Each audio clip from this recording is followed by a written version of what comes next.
The first cable we're going to look at is the VGA cable. This cable transmits video. When you first take a look at this cable, please make sure none of the pins are bent or damaged because the video will not transmit if any of the pins are bent or damaged. The VGA is always used in conjunction with the audio jack because the audio jack transmits sound. Next, we're going to take a look at the HDMI cable. This cable transmits both audio and video and a mini display port, and this also transmits both audio and video. This tutorial is going to go over the Hayden 100 Crestron podium. Please note that this podium does not have a laptop or a device built in, so if you want to project using a device, you must bring your own device. Let's start by taking a look at the buttons. You would select this VGA button and connect a laptop to the VGA cable provided on the podium.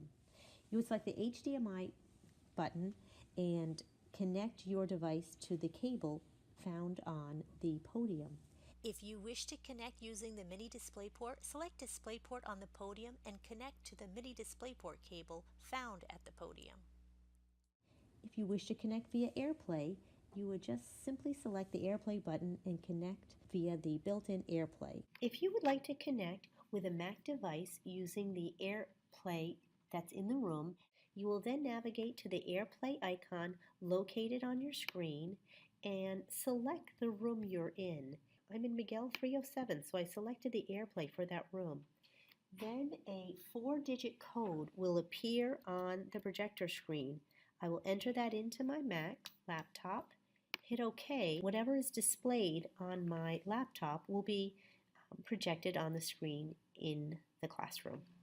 If you have a Windows device, go to the AirParrot icon on your laptop.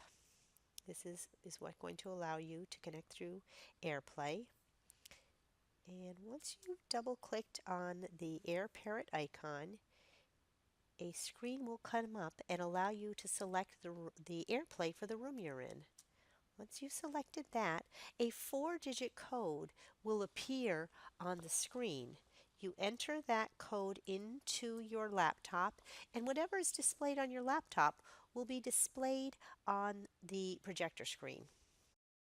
The volume button controls the volume of your display.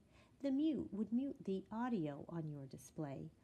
Display mute would cause whatever is on the projector screen to go blank, and the system off button powers off the whole system. Please remember to select this button when you're done using it to shut down the projector and extend the life of the projector. Now let's take a look at the curtain and projector screen controls, which are located to the left of the Crestron unit. The open, stop, and close buttons on the left side allow you to control the curtains. The up, stop, and down button on the right side allow you to control the projector screen, which is located behind the curtains. There is also a light switch and Ethernet on the podium.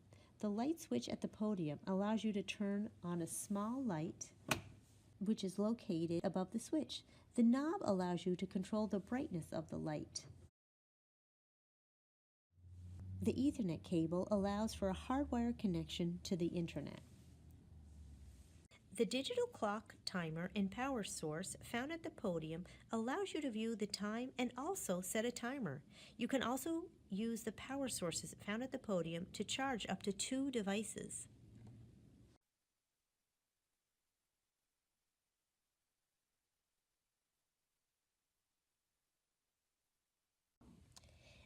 The microphone controls are located inside the podium.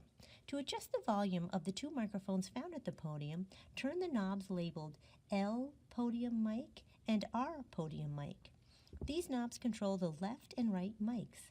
The XLR3 and XLR4 knobs allow you to adjust the volume of a connected microphone and also control an audio device by using an audio jack adapter, which is provided at the podium. Please do not touch the knob shown on the right side of the microphone control unit. Leave it at 8 o'clock.